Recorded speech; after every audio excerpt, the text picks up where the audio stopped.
नमस्ते। भाग्यश्री धर्म में आपका बहुत बहुत स्वागत है। इस चैनल में हम बात करेंगे धर्म और अध्यात्म के बारे में। अगर आपको भारतीय ज्योतिष और जीवन शैली के बारे में जानना है तो हमारे दूसरे चैनल यानी भाग्यश्री एस्ट्रोलॉजी को ज़रूर सब्सक्राइब करें। उसका लिंक हमने डिस्क्रिप्शन में दिया है। तो सबसे पहले बात करते हैं कि भाग्यश्री धर्म क्या है और भाग्यश्री धर्म क्यों है। जैसा कि नाम से बहुत ही आसानी से समझ में आता है, भाग्यश्री धर्म में हम धर्म की बात करेंगे और एक ऐसी भाषा में बात करेंगे जो बहुत ही सरल है, बहुत ही आसान है, बहुत ही इजी टू अंडरस्टैंड है। हम चाहते हैं कि हमारे पुरखे जो हमारे लिए इतना ज्ञान छोड़ के गए हैं, हम उसको बहुत ही आसान भाषा में आपके साथ साझा करें। उसको बिल्कुल भी कॉम्प्लिकेट ना करें या कहें कि उसको ओवर कॉम्प्लिकेट ना करें। भाग्यश्री धर्म में हम धर्म से जुड़े लोगों के बारे में बात करेंगे, किताबों के बारे में बात करेंगे, थॉट्स के बारे में बात करेंगे, कल्चर के बारे में बात करेंगे, इवन हिस्ट्री और हो सकता है ज्योग्राफी के बारे में भी बात करें, क्योंकि ये सब चीज़ें धर्म से रिलेटेड हैं। हम क्या हैं, क्यों हैं, कैसे बने और शायद कहाँ जाने वाले हैं, इन सब चीज़ों में धर्म का एक बहुत महत्वपूर्ण स्थान है। तो आइए शुरू करते हैं भाग्यश्री धर्म को। भाग्यश्री धर्म को शुरू करने के लिए हमने यह सोचा है कि सबसे पहले हम बात करेंगे भगवत गीता के बारे में। वही गीता जब श्री भगवान ने अर्जुन को खुद ज्ञान दिया था, उनको जीवन का सार समझाया था, उनको योग के बारे में बताया था, कर्म के बारे में बताया था और यही नहीं, अपना असली रूप भी दिखाया था। देखा जाए तो इंडियन स्पिरिचुअलिटी या मैं कहूँ कि पूरी दुनिया की आध्यात्मिकता में गीता का एक बहुत महत्वपूर्ण स्थान है। पूरी दुनिया के लोग गीता से प्रेरणा लेते रहे हैं और लेते रहेंगे।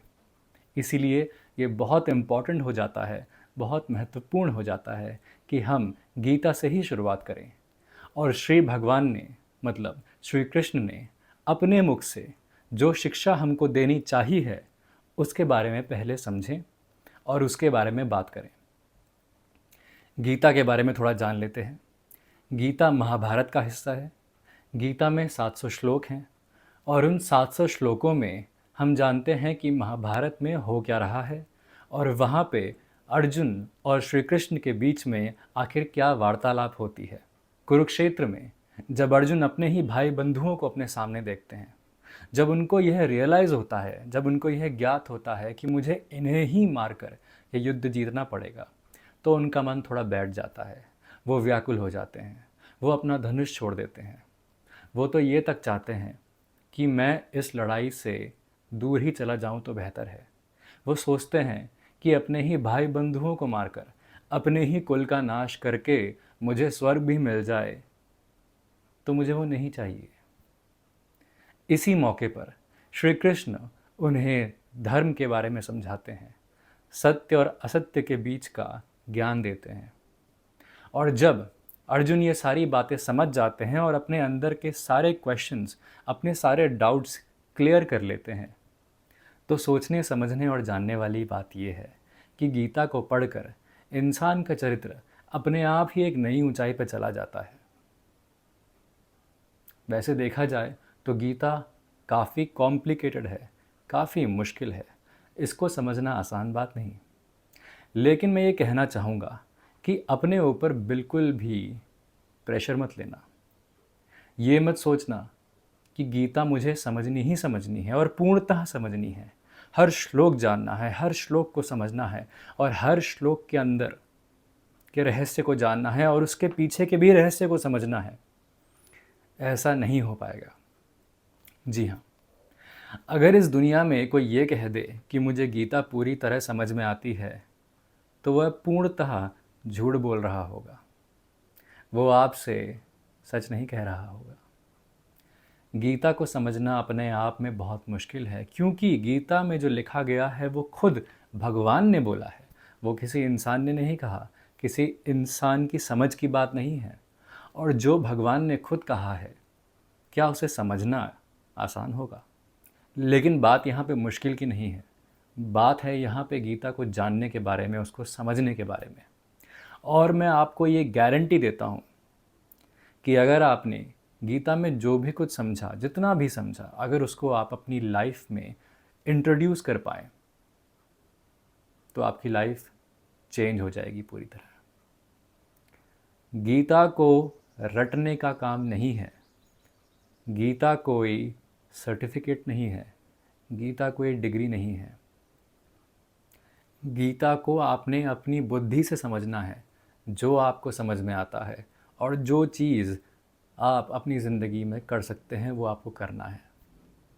क्योंकि गीता तो बहुत कॉम्प्लिकेटेड है, लेकिन एक बात आप हमेशा ध्यान रखना, सत्य हमेशा सरल होता है। Truth is always simple. तो इसी बात के साथ शुरू करते हैं श्रीमद् भगवद गीता का पहला अध्याय, पहला श्लोक। नमस्ते। गीता का पहले अध्याय का पहला श्लोक कहता है, धर्म क्षेत्रे कुरुक्षेत्रे संवेतायुयुत्सवः मामकाः पांडवाश्चैव किम कुर्वत संजय। गीता का पहला श्लोक बहुत ही इम्पॉर्टेंट है, बहुत ही महत्वपूर्ण है, क्योंकि इस श्लोक से हमें यह समझ में आता है कि महाभारत के कौन से हिस्से से गीता शुरू होती है। यहाँ पे धृतराष्ट्र हैं और संजय हैं। धृतराष्ट्र संजय से पूछते हैं कि मेरे बेटे कौरवों ने और पांडु के बेटे पांडवों ने युद्ध क्षेत्र मतलब धर्म क्षेत्र मतलब कुरुक्षेत्र में क्या किया। अब देखने में तो यह श्लोक बहुत ही आसान है और हमें यह समझ में आ जाता है कि धृतराष्ट्र संजय से पूछ रहे हैं कि युद्ध का हाल क्या है। लेकिन इस श्लोक के पीछे की थोड़ी सी बैक स्टोरी समझना बहुत मुश्किल है। जो धृतराष्ट्र हैं उनके बारे में थोड़ा सा जान लेते हैं।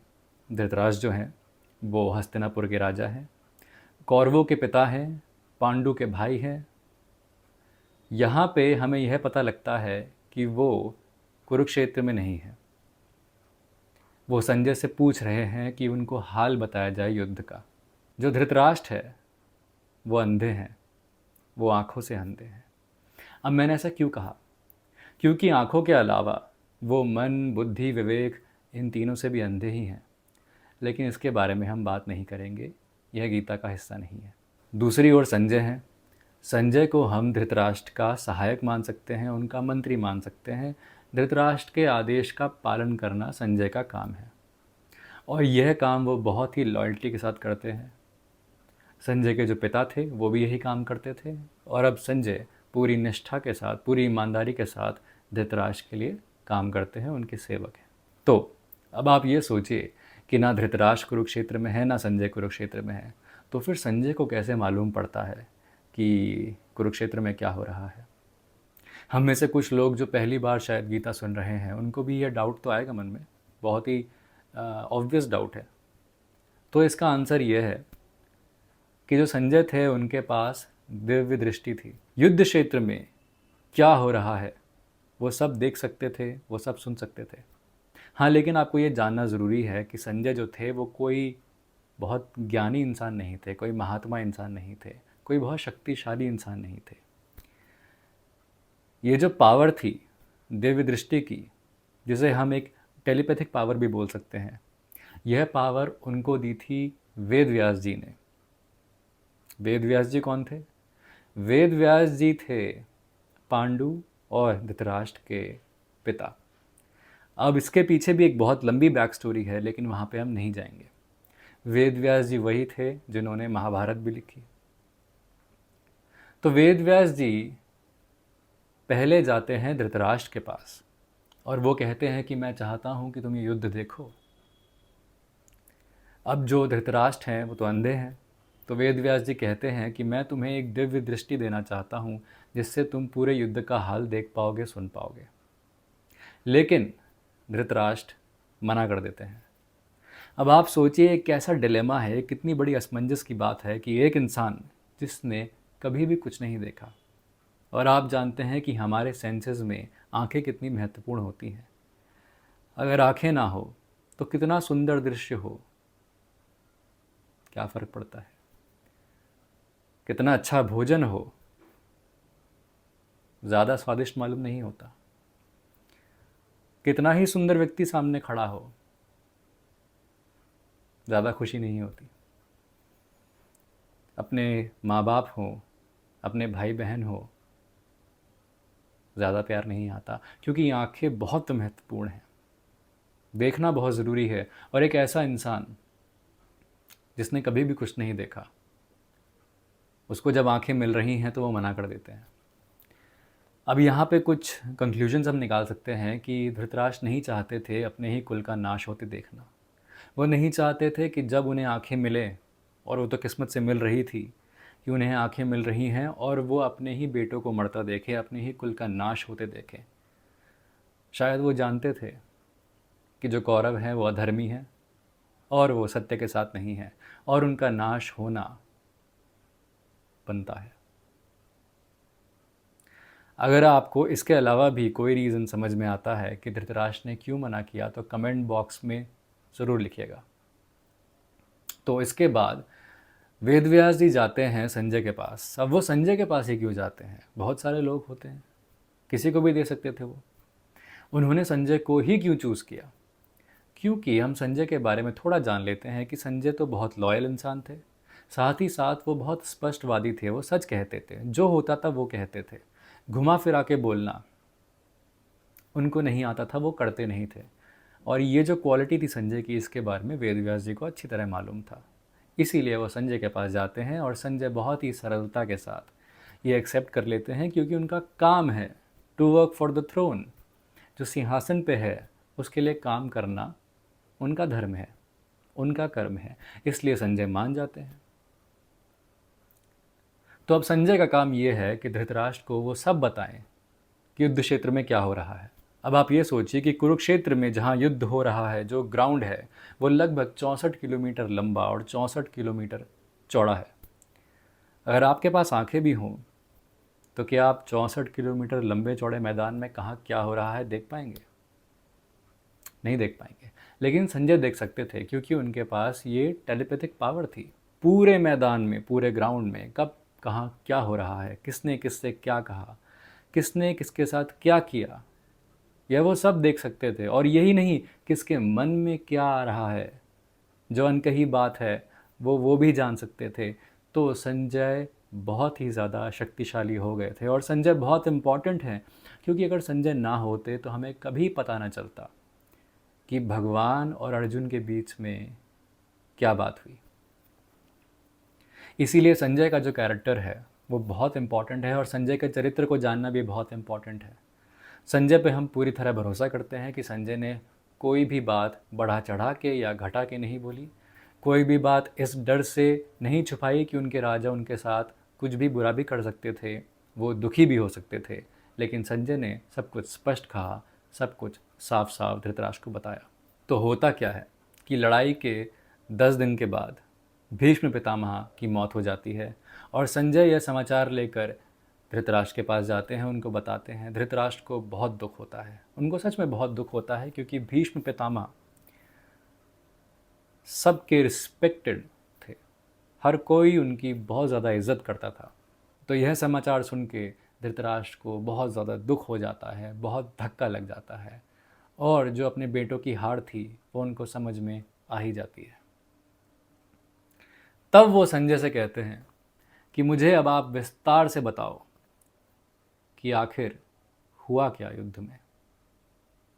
यहाँ से श्लोक 1 की शुरुआत होती है, और धृतराष्ट्र संजय से पूछते हैं कि बताओ कि युद्ध में आखिर क्या हुआ। अब यहाँ पे तो हमने ये स्टोरी समझ ली कि स्टोरी कहाँ से चलती आ रही है और गीता में कहाँ तक जाएगी। ये चीज़ बताना बहुत ज़रूरी था, क्योंकि हम महाभारत के एक हिस्से को समझने की कोशिश कर रहे हैं।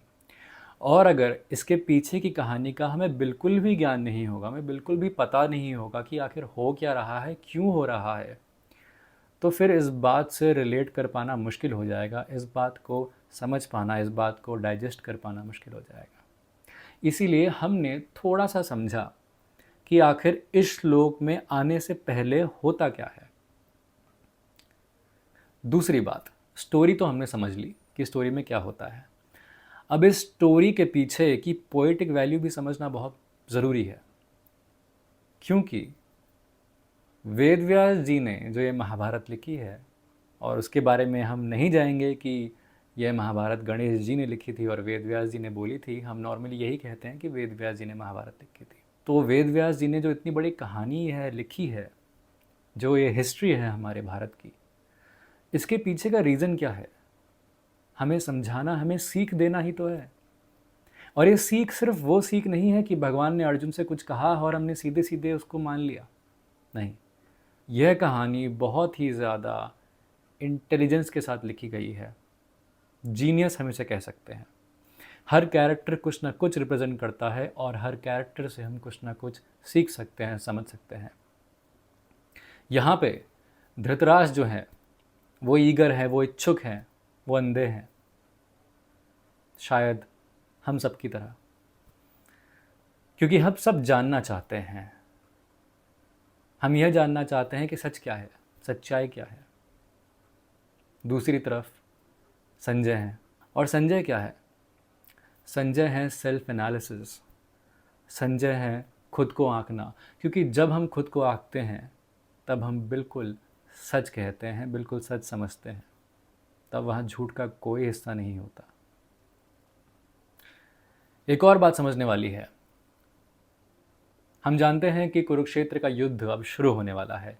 एक तरफ कौरव हैं, एक तरफ पांडव हैं, लेकिन ये बात सिर्फ इतनी नहीं है। देखा जाए और इस चीज़ को समझा जाए तो कुरुक्षेत्र का जो युद्ध का मैदान है वो हमारी कॉन्शियसनेस है, हमारी समझ। और जो कौरव हैं वो हमारे नेगेटिव थॉट्स हैं, हमारे बुरे कर्म हैं, हमारी बुरी इच्छाएं हैं। और जो पांडव हैं वो हमारे अच्छे कर्म हैं, हमारी अच्छी सोच है, वो सच्चाई है, वो सत्य है।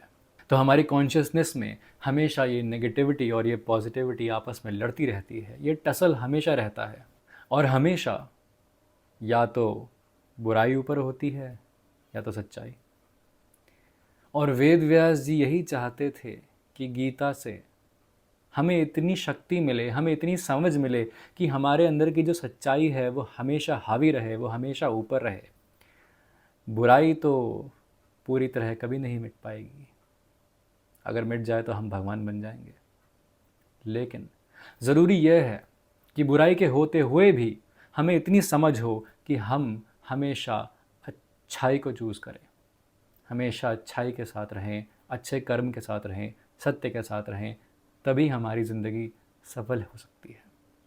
तो हमें यह भी समझना होगा कि जो राइटर हैं और जो महाभारत है वो अपने आप में शायद दुनिया की सबसे लंबी पोएम्स में से एक है।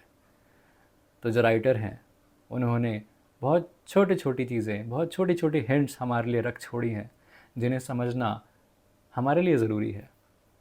तो मैं दोबारा कहना चाहूँगा कि गीता को, महाभारत को सिर्फ़ एक कहानी के तौर पर मत लीजिए। कहानी सुनेंगे, मज़ा आएगा, भूल जाओगे। अगर इस कहानी को समझने की कोशिश करोगे, इसके पीछे ये क्यों लिखी गई थी वो समझने की कोशिश करोगे, और उसमें से कुछ अपने लिए निचोड़ पाओगे, कुछ अपने लिए खींच के अपने पास रख लोगे, और वो अपनी ज़िंदगी में आप इंट्रोड्यूस कर दोगे, फिर वेद व्यास जी ने जो इतना कठिन कार्य किया था वो लाभदायक हो जाएगा, वो फलदायक हो जाएगा। तो यहाँ पे हम समझ गए हैं कि नेगेटिविटी और पॉजिटिविटी के बीच की लड़ाई है, और हमारी कॉन्शियसनेस में ये हमेशा ही लड़ते रहेंगे, और हमेशा हमें पॉजिटिविटी को चूज़ करना पड़ेगा। तभी हम धर्म की तरफ जा पाएंगे, सत्य की तरफ जा पाएंगे, भगवान की तरफ जा पाएंगे। इसी बात के साथ हम पहला श्लोक ख़त्म करते हैं, इसको विराम देते हैं। अगले श्लोक की तरफ बढ़ते हैं, जिसमें हम ये जानेंगे कि संजय ने आखिर क्या कहा। बहुत इंटरेस्टिंग है, बहुत मज़ा आने वाला है। महाभारत और गीता बहुत ही कॉम्प्लिकेटेड है, बट बहुत ही मज़ा आता है अगर आप इसको समझने की कोशिश करेंगे। बहुत इंटरेस्टिंग कैरेक्टर हैं। The genius of writing, writing की हाइट्स हैं, स्पिरिचुअलिटी की हाइट्स हैं। The genius of story telling वो भी है इसमें। और हम इससे बहुत कुछ सीख सकते हैं। वो हमारी बुद्धि के ऊपर है, हमारी समझ के ऊपर है। This is the eternal truth. और इसकी जो सच्चाई है वो भी एटर्निटी तक जाती है। तो अच्छे से समझिए, खुश मन से समझिए और गीता को अपने अंदर बदलाव लाने दीजिए। अपने आप को धर्म के लिए समर्पित कर दीजिए। धन्यवाद।